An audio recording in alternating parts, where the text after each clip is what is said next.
metaphysics, epistemology, ethics, and logic. Learning outcomes. When you have studied this session, you should be able to 1. Discuss the nature of philosophical questions. 2. Describe the branches of philosophy. Questions to branches of philosophy. The questions that philosophy asks are so many and varied that there is the need to divide these questions into different categories.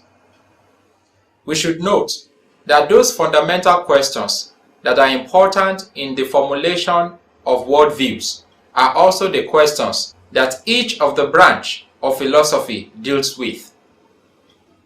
Dividing them into categories only serve the significant purpose of enabling us to separate the questions so that we can better approach the task of constructing the worldview from an intelligible and less confusing perspective. Consider the list of the fundamental problems we generated in study session 3. Perplexing, however, they may appear in a better light once we are able to put them in certain clusters according to the similarity of their concerns. What we call the branches of philosophy is just the unfolding of the critical questions that go into the making of our worldviews. There are 3 fundamental questions, out of all the many we have highlighted earlier on, that form the core of any worldview. What is ultimately real? How do we know this reality and justify it? If we know this reality, how then should we live our lives meaningfully and with value? These 3 questions are equally from the core branches of philosophy: metaphysics, epistemology, and ethics. Logic is also a legitimate branch of philosophy. However, its concern is also part of the epistemological subject matter. In other words, logic is about testing our reasons and reasoning process to ensure that they are justified, especially in our attempt to know what is real. Branches of philosophy. We will now look at each of the branches of philosophy and their core questions. Metaphysics. Let us begin with some general definitions of what metaphysics is. 1. The philosophy of being and existence. 2. The knowledge that goes beyond the possibility of experience and beyond nature, which renders nature possible. 3. Metaphysics sets itself more systematically and unusually than any other science to ask what, after all, is meant by being real. 4. The aim of metaphysics is to account for all there is. 5. Metaphysics examines the real nature of things as opposed to their apparent constitution. 6. Metaphysics studies the basic constituents of the world by the investigation into the nature of reality. 7. Metaphysics is the exploration of the most general features of the world. All this definition simply tells us the metaphysics is simply the theory of reality, or what is real. This makes it the most comprehensive of all inquiries that human beings are involved in. This is because the most basic or fundamental question anyone can ask about anything is, what is? This question is an inquiry into the most ultimate principles that lie beneath all that exists, observable or not. What is it then that motivates us to ask about the reality of things? What motivates philosophers to inquire into the nature of what is real? Consider a minor example. Imagine that you are woken from a deep sleep by a persistent noise. the first unconscious thing you do is to try add place what the noise is and where it is coming from. If you are able to do this, you are all right. If you are not able to fit the noise into anything you have known, then you become somewhat troubled. Your confusion does not come because you are hearing a persistent noise around 3 a.m. You are confused mainly because the noise does not seem to have a place in the classificatory scheme of all the noises you know.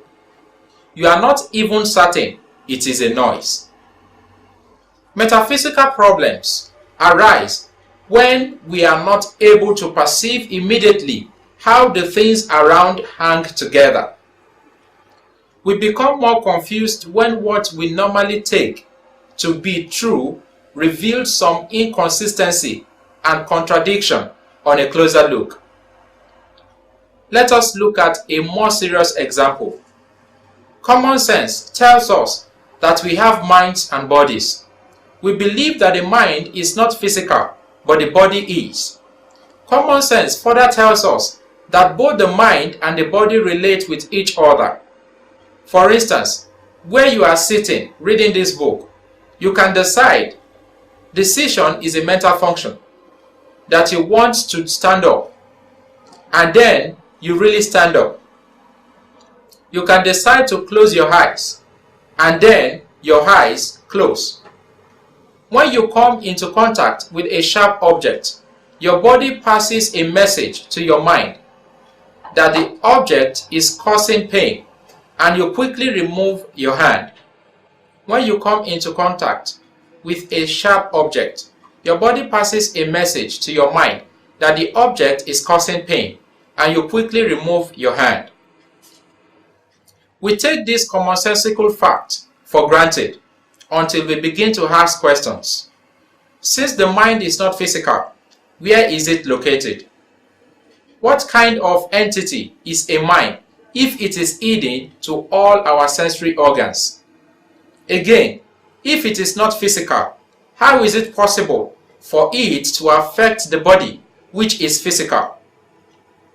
How is it also possible for the body, which is physical, to affect the mind? To really understand these questions, consider the possibility of the air lifting a heavy stone. After considering these questions, we discover that we are no longer comfortable with what common sense tells us about what is real. On your own, try ruminating on this metaphysical problem. If a tree falls into the forest, will that tree make any noise if there is nobody there to hear it? The beginning of Greek philosophy was marked by the attempt of the early Greek philosophers to answer the question, what is really there? This question can be interpreted to mean, what is that ultimate stuff or material from which everything existing is made? This question was the result of the observation of so many things around them and their attempt to read some kind of pattern or design into what they have observed. Some of them concluded that everything that is real is made up of water. Some others argue it is air. Some others still argued it is a combination of earth, water, fire, and air. With this understanding, we can now recategorize some of our earlier questions that are metaphysical. What is the universe? Is it made up primarily of matter? Or does it also contain non-material things like spirit? How can I know and explain what the universe contains? What is ultimately real? Are there other kinds of reality apart from the physical world? What is time? What is space? What is mind? What is matter? What is the relationship between the two? Why are we in this world at all? Were we created by God? or we are just part of purely natural processes without any divine element? Is there a God? If so, what sort of being is God? What's the nature of God? What kind of creature am I? Do we have a soul that will survive the death of our bodies? Or do we cease to exist totally once our bodies die? Is there a life after death? Are we free to determine our actions? Or are these actions determined by other forces beyond our control? Epistemology. There is an agreement on the basic definition of epistemology. Epistemology is concerned with the nature, origin, scope, possibility, and limits of human knowledge. The word epistemology comes from two Greek words, episteme, meaning knowledge, and logos, meaning theory. Conveniently, then, epistemology is often called the theory of knowledge. This branch of philosophy is a necessary one that follows behind metaphysics. This is because we eventually agree on what we count to be real and unreal.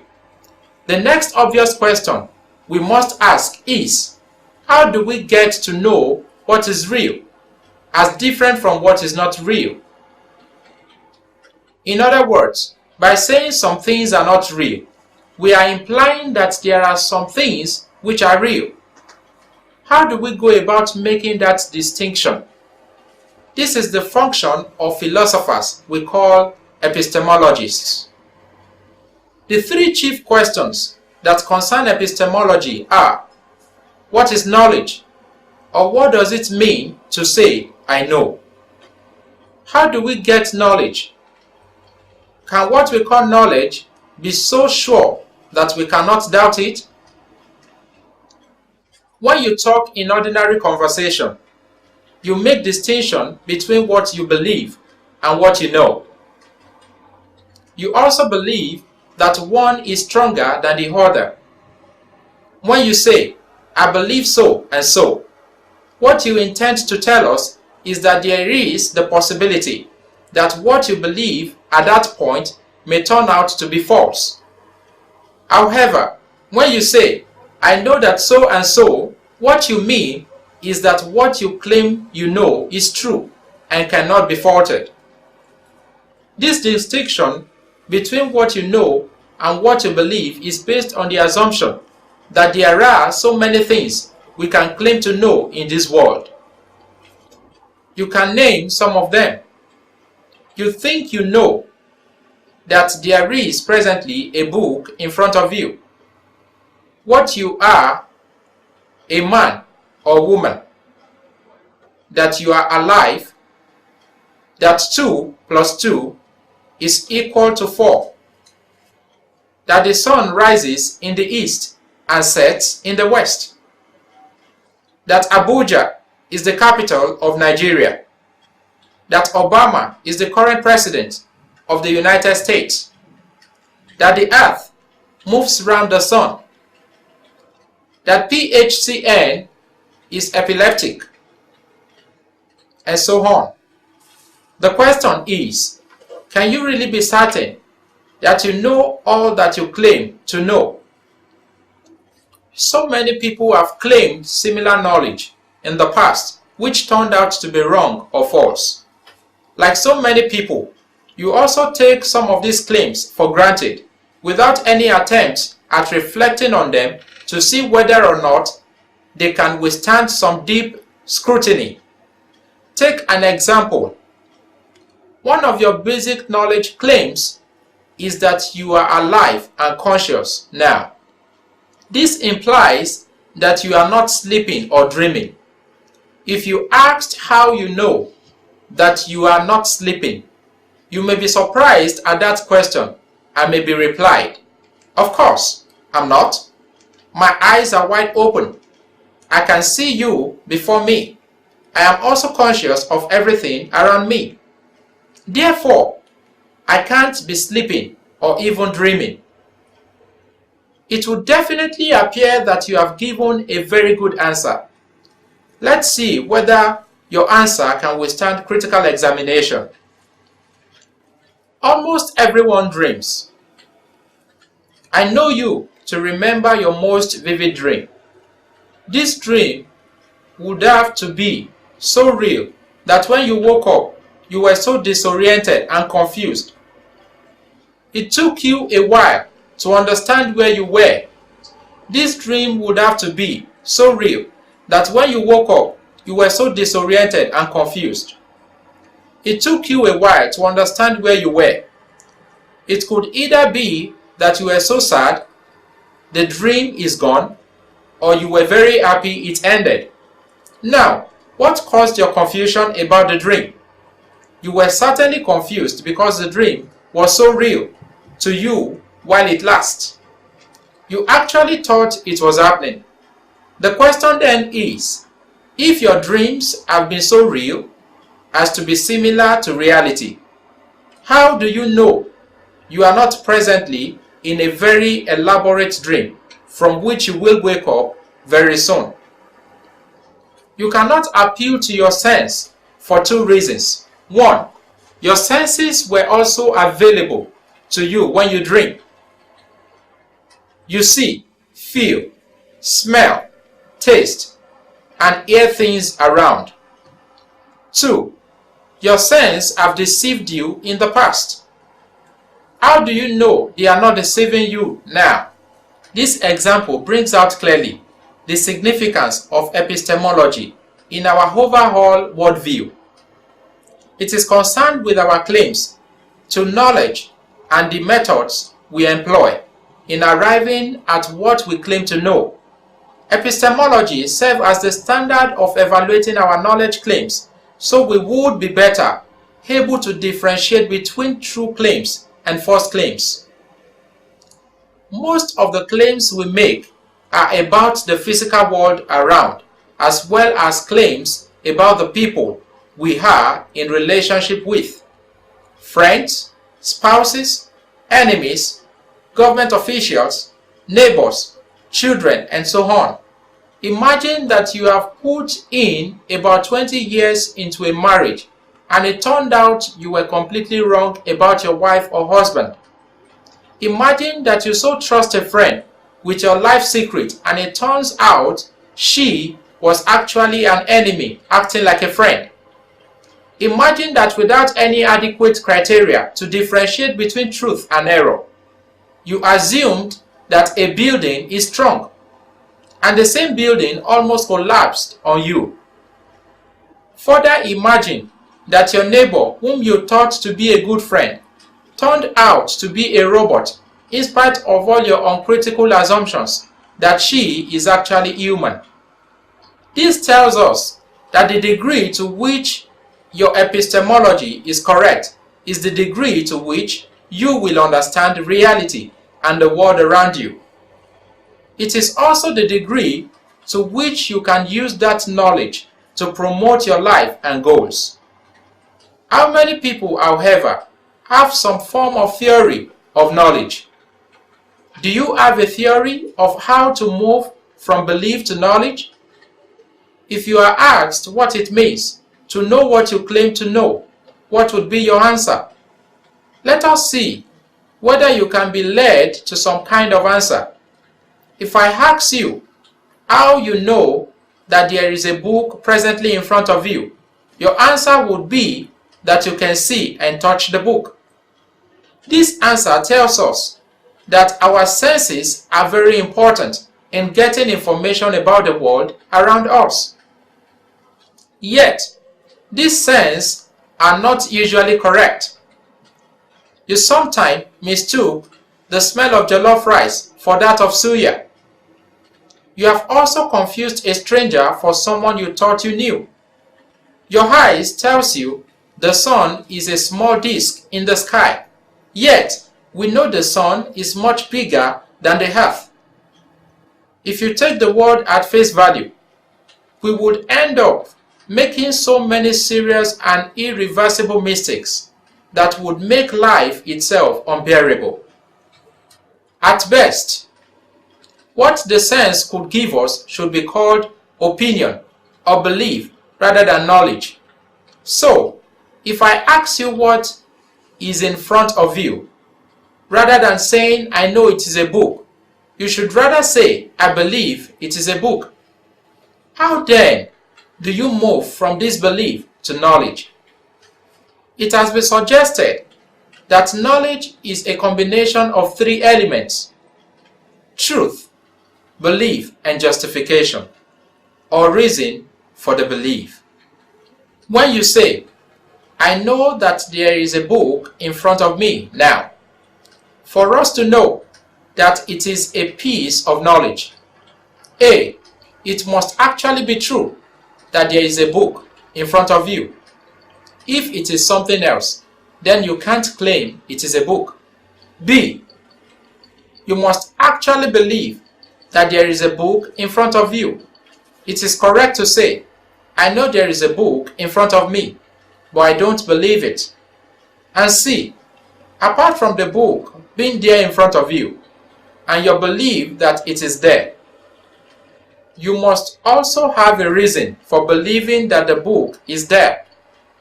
If I ask you, how do you know that the book is in front of you? You can't reply, I just know. There must be some reasons which assure you that the book is really in front of you.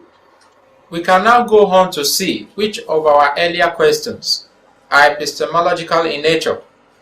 How can I know the reality outside of me? How do I know anything at all?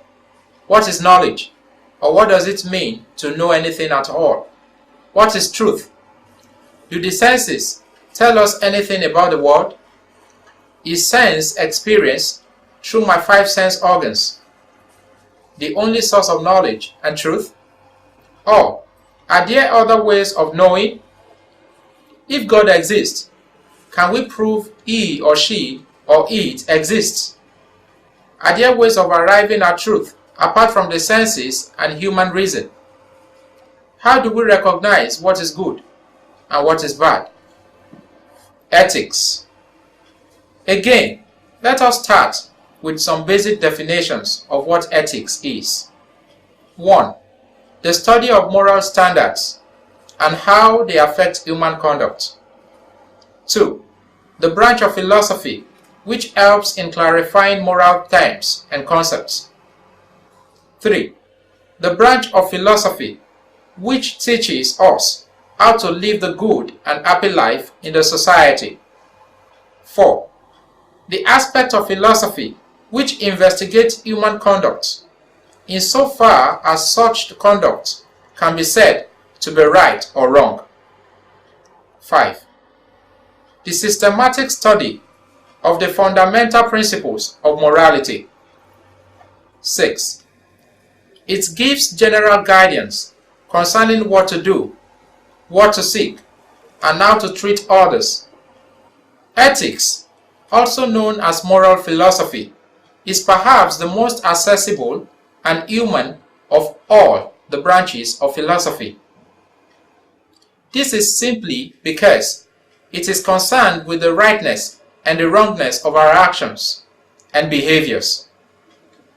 It is very significant in human life because we are living in the human society where our behaviors and actions are so different from the next person that without any guide or standard, conflict and anarchy become inescapable. We can therefore escape or reduce this conflict by setting down certain moral rules by which our relationships are managed and organized. On the other hand, your own actions as a person would be random, directionless, and without value if there are no yardsticks to measure your actions. You would not even have any idea of which goal or ambition to pursue and how to pursue it. Ethics deals with human value, but not the entirety of all values that exist. There are political values as well as values relating to art and other beautiful things. Ethics is only concerned with human moral value, that which is worthwhile for us as humans to pursue by way of our actions and behaviors. It examines the value we place on our actions and the reasons for our actions.